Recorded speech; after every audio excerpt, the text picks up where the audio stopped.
اللہ رب العزت نے قرآن مجید فرقان حمید کے اندر وراثت کے تفصیلی احکام ذکر فرمائے۔ نبی کریم صلی اللہ تعالی علیہ وسلم نے متعدد مقام پر وراثت کے حصے کی تفصیلات کو بیان کیا۔ اسی لیے آج ہم نے اس موضوع کا انتخاب کیا کہ کسی کے دنیا سے جانے کے بعد اس کے مال سے کتنے حقوق متعلق ہوتے ہیں، اور آج ان حقوق کی ہم بات کریں۔ وراثت ایک غیر اختیاری انتقال ملکیت ہے، کیونکہ بندہ فوت ہو چکا ہوتا ہے، مرد یا عورت دنیا سے جب چلی جاتی ہے یا چلا جاتا ہے، اب اس کے فوت ہو جانے کے بعد اس کی جائیداد، اس کی دولت، اس کا پیسہ جو وہ چھوڑ کے گیا یا گئی وہ ترکہ ہے، اور جو ترکہ ہے وہ اس کے ورثاء کے حق میں بطریق خلافت جانشینی منتقل ہو جاتا ہے۔ اس کے پیچھے رہنے والی اس کی اولاد، خونی رشتے اور جو حقدار ہیں وراثت کے، مرنے کے فوری بعد وراثت ان کی طرف منتقل ہو جاتی ہے۔ یہ اختیاری عمل نہیں ہے۔ وراثت کے 3 ارکان ہوتے ہیں۔ ایک مورث یعنی مرنے والا، وہ ہوتا ہے مالک، جیسے ہی فوت ہوا مرنے کے بعد اب اس کی ملکیت ختم، جتنا دولت پیسہ پلاٹ گاڑیاں اس نے بنائی مرتے ہی اس کی ملکیت ختم۔ اب دوسرا رکن ہے وارث، یعنی کہ جو اس کے پیچھے رہ گئے جن کو یہ وراثت ملنی ہے، اور تیسرا رکن ہے ترکہ، جو وہ چھوڑ کے گیا۔ اس طرح 3 رکن ہیں وراثت کے۔ وراثت کب واجب ہوتی ہے؟ 2 وجہ سے: نسب، زوجیت۔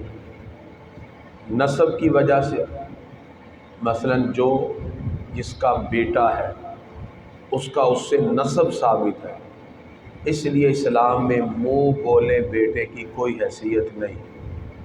گود لیے ہوئے بچے کو اپنا ID پہ نام دینے کی شریعت میں اجازت نہیں۔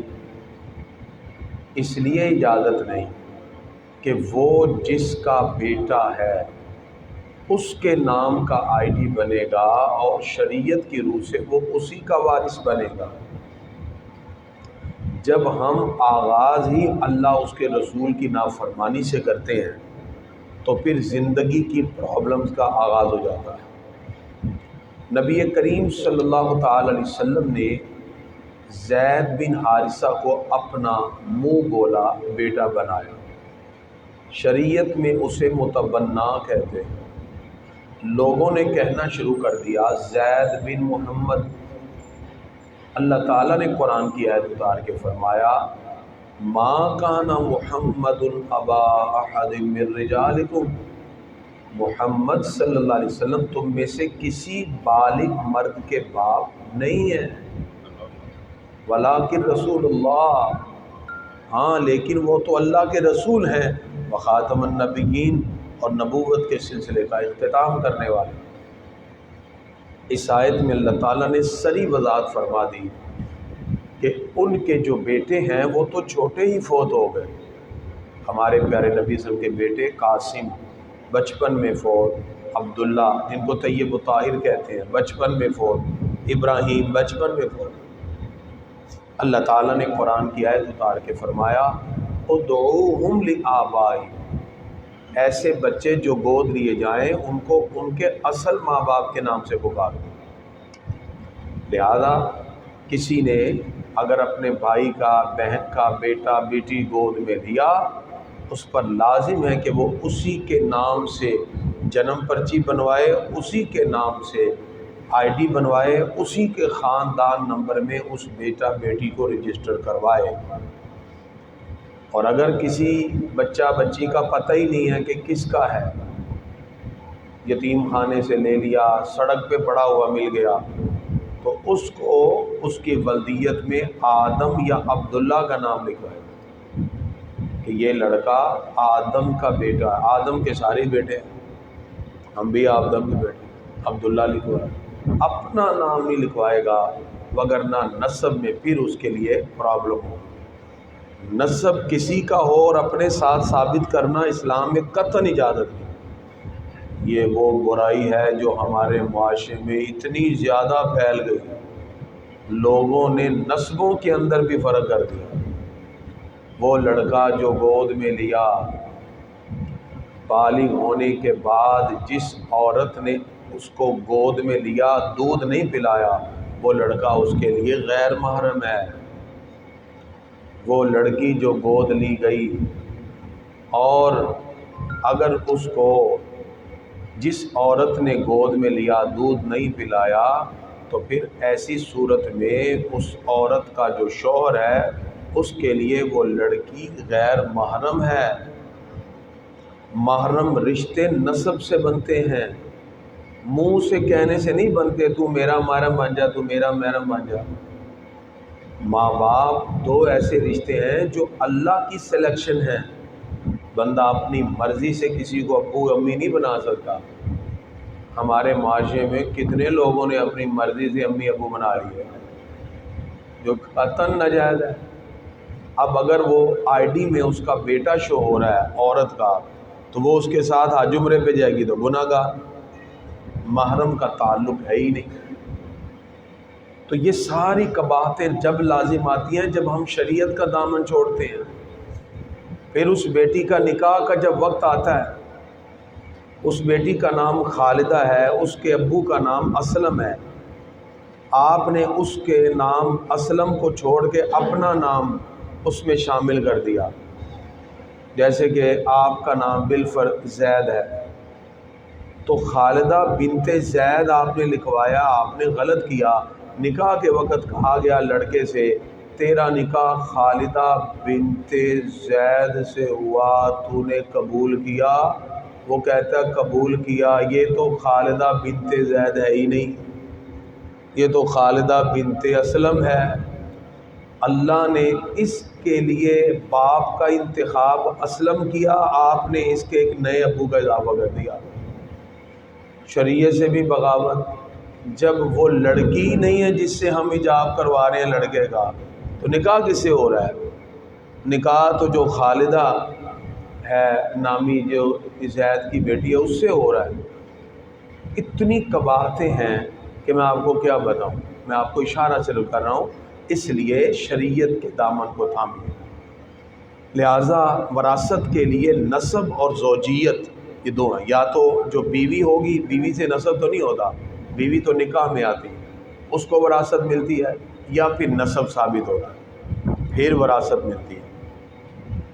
لہذا اس کے اندر اب شرعی طریقہ سمجھیے۔ جب کوئی بندہ دنیا سے چلا جاتا ہے تو ہمارے ہاں یہ ہوتا ہے، ہم کہتے ہیں نہیں جی نہیں یہ نہیں ونڈ پانی، ہم شریعت کی اس کو خلاف سمجھتے ہیں، یہ ہمارے معاشرے کی ایک رسم ہے۔ کہنے یہ کفن ہی میلا آیا تو پہلے ہی ونڈ مان لا، پھر نہیں، شریعت کہتی ہے ہر چیز کو مکمل ایک دوسرے سے بانٹ کر زندگی گزارو، تاکہ پتہ تو چلے کہ اس کے اتنے پیسے ہیں، اس پر اتنی زکوٰۃ ہے، اس کے اتنے۔ بعض لوگوں نے زیور رکھے ہوئے ہیں، یہ پتہ ہی نہیں کس کے ہیں، زکوٰۃ کا مسئلہ پوچھنے آتے ہیں، امی صاحب 10 تولے زیور ہے گئے تھے زکوٰۃ میں، کہ ہے کدھا؟ پتہ نہیں، پتہ کرو نا۔ اگر آپ نے 5 تولے ڈالا تھا زیور، وہ آپ نے بیوی کو مالک بنایا تھا یا اپنے پاس رکھا یا پہننے کے لیے دیا ہے؟ اگر آپ نے مالک بنا دیا تھا تو بیوی کا ہو گیا، 5 تولے اس کے باپ کی طرف سے پڑا، 10 تولے ہو گیا، اب 10 تولے کی زکوٰۃ بیوی پر ہے۔ بیوی کہتی ہے اپنے شوہر کو کہ میری طرف سے آپ وکیل بن کے زکوٰۃ دے دیں، شوہر دے دے گا، زکوٰۃ ادا ہو جائے گی۔ لیکن پہلے پتہ تو ہو۔ یہ چیزیں زندگی میں ہر ایک کی بالکل کلیئر کر کے رکھنی چاہیے۔ شریعت نے ہمیں یہ حکم دیا ہے، 1% بھی اس میں کمی بیشی نہیں۔ اور حضرت ابو بکر صدیق رضی اللہ عنہ نے اپنی بیٹی حضرت عائشہ صدیقہ رضی اللہ تعالیٰ عنہ کو ایک باغ گفٹ کیا۔ یہ ذہن میں رکھیں، جو چیز ماں باپ اپنی اولاد کو دیتے ہیں وہ ہبہ ہے، گفٹ ہے۔ اولاد اگر اس پہ قبضہ کر لے گا تو پھر تو اس کی ہے، اگر نہیں قبضہ کیا مرنے کے بعد وہ وراثت بن جاتی ہے۔ یہاں کتنے ایسے مسائل اس محلے کے آئے، انہیں جی ابو نے منو کیا ہی اے جڑا پلاٹ ہے تیرا ہے، میں کہا آپ نے رجسٹری کروائی؟ نہیں جی رجسٹری نہیں کرائی۔ تو میں کہا ان سارے دا ہی ہے، جب آپ نے اپنے ابو کے کہنے پہ اس کی رجسٹری کیوں نہیں کروائی؟ نہیں وہ انہوں نے کیا سی، تو میں کہا بس کیا ہی سی۔ اب تو شریعت کہنے کو نہیں مانے گی، اب تو جو ڈاکومنٹ ہے اس کو مانے گی، ٹھیک ہے نا۔ ماں نے کیا سی جی یہ دکان تاڑی ہے انہیں میری ہے، میں کہا بھی تاڑی ہے، ڈاکومنٹ نہیں بنائے جی، نہیں وہ سے نہیں بنائے، تو بات پھر یہ ساروں کی ہے۔ حضرت ابو بکر صدیق رضی اللہ تعالیٰ نے اپنی بیٹی حضرت عائشہ صدیقہ رضی اللہ تعالیٰ عنہ کو ایک باغ تھا، اس کے کچھ درخت کھجور کے وہ گفٹ کیے، لیکن ان کی بیٹی نے قبضہ نہیں کیا، یعنی کہ اس دور کے مطابق جو تقاضے تھے، جیسے آج کے دور میں رجسٹری بنوا لیتے ہیں، نہیں کیا تو آپ کے وصال کا وقت آ گیا۔ موطا امام مالک کی روایت، آپ نے اپنی بیٹی کو کہا بیٹا میرا دنیا سے جانے کا وقت آ گیا ہے، وہ میں نے وادی غابہ کے کچھ درخت آپ کو ہبہ کیے تھے، آپ نے قبضہ نہیں کیے، میرے مرنے کے بعد اب وہ وراثت بن جائیں گے، اپنے بھائی اور دونوں بہنوں میں بانٹ لینا۔ عرض کیا ابا جی میری تو ایک ہی بہن ہے، بہنوں میں آپ نے کہا بانٹ لینا؟ فرمایا ہاں بنت خارجہ حاملہ ہے، میرے مرنے کے بعد ایک اور بیٹی پیدا ہوگی، وہ تمہاری بہن ہے، اس کو بھی وراثت میں حصہ دے دینا۔ لوگ کہتے ہیں کہ کون سا بچہ پیدا ہوگا، کسی کو علم نہیں ہے۔ ابو بکر صدیق پیدا ہونے سے پہلے بتا رہے ہیں تمہاری بہن پیدا ہوگی، وراثت میں اس کو بھی حصہ دے دینا۔ اس سے کیا پتہ چلا کہ جو لوگ قبضہ نہیں کرتے، یا چیز اگر ماں باپ کسی کو دے رہے ہیں گفٹ تحفہ، اور وہ بھی بیماری سے پہلے اگر بندہ اپنے مرض وصال میں مبتلا ہو جائے، پھر اس کی وصیت جو ہے کسی کے حق میں نہیں ہوگی اس طرح، اور وصیت ویسے بھی وارثوں کے حق میں نہیں ہوتی، یہ وصیت نہیں ہوتی، یہ ہبہ ہوتا ہے کسی کو گفٹ اور تحفہ دینا۔ اب اس کا شرعی طریقہ کیا ہے؟ جب کوئی دنیا سے چلا جائے، فوت ہونے کے بعد اس کا جتنا مال ہے، اس کے مال میں سب سے پہلے اس کے کفن دفن کا اہتمام کیا جاتا ہے۔ عموماً یہ اولاد اپنی طرف سے کر دیتی ہے، لیکن نہیں تو کم از کم اس کی وراثت، اس کے جو پیسے ہیں اس میں سے، بالفرض بندہ ہے اور اس کی جو پراپرٹی اور وہ ٹوٹل لگایا تو تقریباً 1,80,00,000 روپیہ اس کے ٹوٹل پیسے ہیں، اور اس کا بینک بیلنس اور اس کا مکان جو اس نے چھوڑا 1,80,00,000 روپیہ ہے، اور اس کی تجہیز و تکفین کفن دفن میں 1,00,000 روپیہ یوز ہو گیا، اب اس کا 1,79,79,00,000 روپیہ بچ گیا۔ جس وقت یہ تجہیز و تکفین ہو جائے گا، اور اس میں زیادہ کی طرف نہیں جاتے، بعض لوگ وراثت کے پیسے سے کل کرا رہے ہوتے ہیں، ناجائز ہے، وہ تو وارثوں کا حق ہے، اس سے کیسے کل ہو سکتے ہیں؟ اس سے نہیں ہو سکتے، جو وراثت ہوتی ہے وہ تو وارثوں کو ملتی ہے۔ اس کے بعد جب کفن دفن کا اہتمام ہو گیا، دوسرا کام یہ ہے اگر اس نے زندگی میں قرضہ لیا تو وہ قرضہ ادا کر دیا جائے۔ قرضہ جیسے بالفرض اس کی زندگی میں 9,00,000 روپیہ قرضہ تھا، تو وہ 1,80,00,000 چھوڑ کے مرا، 1,00,000 روپیہ کفن دفن میں، 9,00,000 روپیہ قرضہ ادا کر دیا جائے گا۔ قرض جو ہوتا ہے یہ شہید کا بھی معاف نہیں ہوتا ہے، شہید کا ہر گناہ معاف ہو جاتا ہے، قرض یہ بھی معاف نہیں ہے۔ قرض اتنا ہی لے زندگی میں جتنا آپ دے سکتے ہیں، ٹھیک ہے جی۔ بڑے بڑے لوگ عبادت گزار قیامت کے دن پھنسے ہوں گے صرف قرض نہ دینے کی وجہ سے، تو قرض دے گے۔ اب قرضہ دے گی اولاد، پہلے 9,00,000 قرضہ دے دیا، اب 1,70,00,000 بچ گیا۔ اب دیکھیں گے تیسرا مرحلہ، اس نے اگر وصیت کی ہے کہ میرے مرنے کے بعد مسجد میں اتنے پیسے دے دینا،